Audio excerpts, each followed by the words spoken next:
Hey,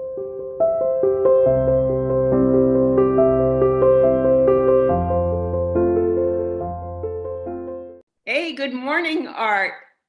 Good morning, Bena. I'm in Hawaii right now in our condo on the island of Kauai. Wish you were here. I surely do because I envy it greatly. I am here in Connecticut in kind of a foggy, chilly-ish kind of day. It is definitely the only thing that's like Hawaii is that it's flowering, it's blooming, and it is really such a pretty time of year. It's springtime. Yeah. And I'm really glad that Allison invited us to do something like think a little bit about what kinds of things we could talk about because we do have such good, fun talks together. Yes, we do. In fact, in Hawaii, they have a name for this. It's called talk story. And what it is the ancient tradition of the Hawaiians to pass on their knowledge and their wisdom from one generation to the other. So it's kind of the way the culture is transmitted. It could be current affairs, it could be long-lasting history, it could be some problem. But anyhow, it's the way that the Hawaiians communicate. And I think it's kind of a nice term, talk story. It's not only talking, but it's also creating some images and some principles and some, it's a story. Well, I love the idea because I know that both of us, over all the years that we've known each other, are storytellers. And we love to tell stories. And we also I love the idea that we might sparkle or mix it up with some images and some things that metaphors, some things that we think about.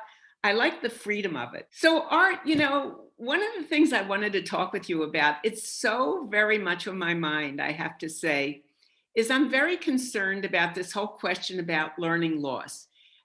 I see it everywhere. In fact, some of the funding that's coming out of what's the new funding from Biden that's coming out, and I'm thrilled with some of what he's doing for sure. And I like the way he's putting attention to education. But I have to say, I am really concerned about some of the funding is going to go for learning loss. And for me, it just triggered all the negatives that we lived through with No Child Left Behind. Once again, we're going to be looking at everything from a deficit perspective. What have kids lost instead of thinking about all the remarkable things they may have gained? Well, first of all, you have to remember, I think, that when they're talking about learning loss, we're talking about two specific areas, and that's reading and math. And the reason why that is because that's what's measured. All the other learnings that take place are not measurable, nor gradable, nor reportable in the same way. So let's be honest in saying that there may be learning loss in those two areas as measured by state achievement tests or national achievement tests or whatever test they're using. And so we have to confine our thinking to realize that what is lost may be a few years, less than a few years, as measured by those tests. But I also think that there are a lot of other kinds of learning that children have that are not measured in that way, but are very, very important to teachers, important to parents, and important to kids themselves. So let's be clear about what we mean by learning loss. Well, it's really funny when you say that because I think what they're worried about most, at least I think what many of the people are worried about most is corporate loss, meaning if we take away tests, then what will happen then? There's so much that goes on around testing and testing measurement and companies that are doing testing.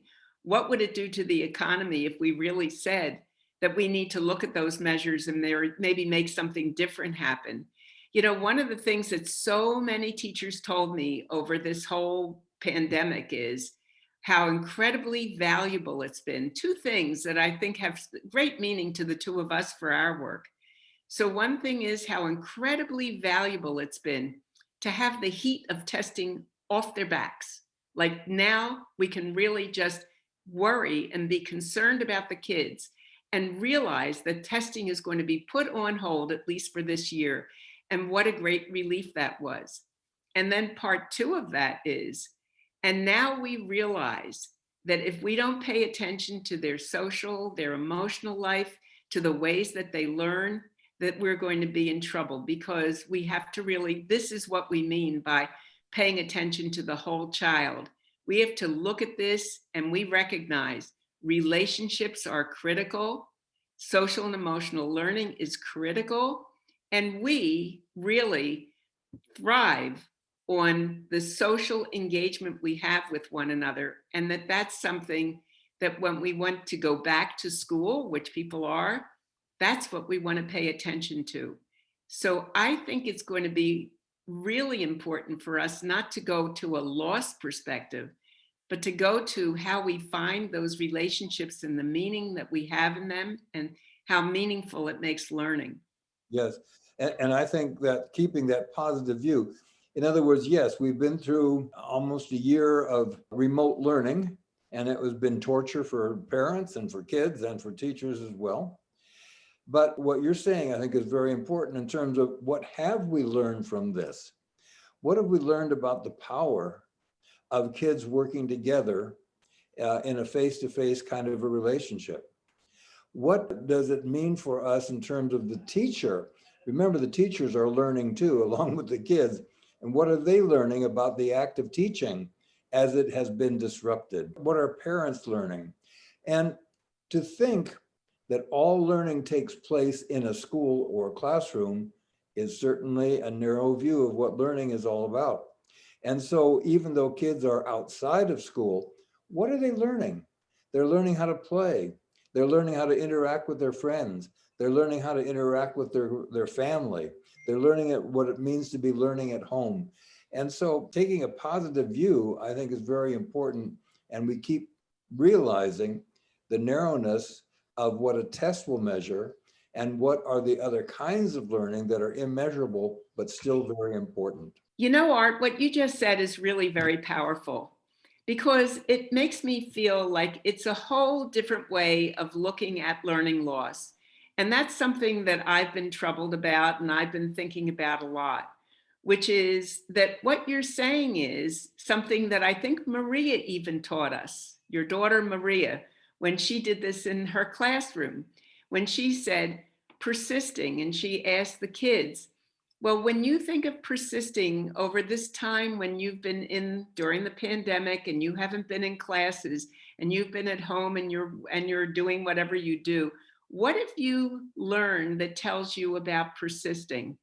And to hear those examples, not one of them had to do with homework. Not one of them had to do with anything other than the idea of real learning and persisting and knowing what the struggle is and understanding that and feeling like this was something really valuable to me. I remember the one kid who said something about the idea that he had to figure out when he had to do his chores because his mom said, you've got to do your chores. I need your help. And he was saying, you know, I had to go to school. I wasn't so happy with that. I wasn't sure what I was doing. And he had to keep trying. So he tried, first, I'll do it first thing in the morning. Well, that didn't work. The kid's an adolescent. That didn't work. Then the next thing he said was, I tried, well, maybe I'll do it in the afternoon. That didn't work either. He finally, after trial and error, came to the idea that if he just did some of his schoolwork, some of his chores, he could be ready for Disney Plus and network, and he would be able to stay on and watch the things that he liked to watch. And how remarkable it was for him as he realized that was really an example of where I was persisting. And I begin to think that that's a great example of no loss, great gain, because here he was figuring out for himself how to manage his time, how to think about what mattered to him, about making sure that he didn't let his mom down and that he got his chores done.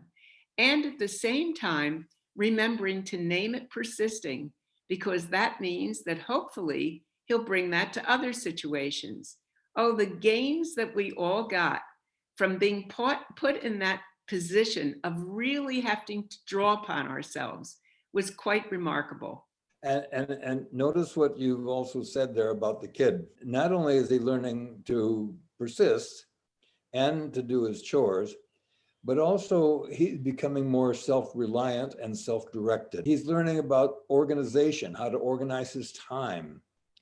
He's learning about himself, about when are his productive times and when are his down times. What are his values in terms of watching television versus doing homework versus doing chores at the house. So all of these are immeasurable, but nevertheless extremely important learnings that a person makes. In other words, they're discovering something about themselves. They're finding out more about their autonomy, more about their likes and dislikes, more about what works for them and what doesn't. And these are immeasurable, but they are lifelong learnings that all of us need.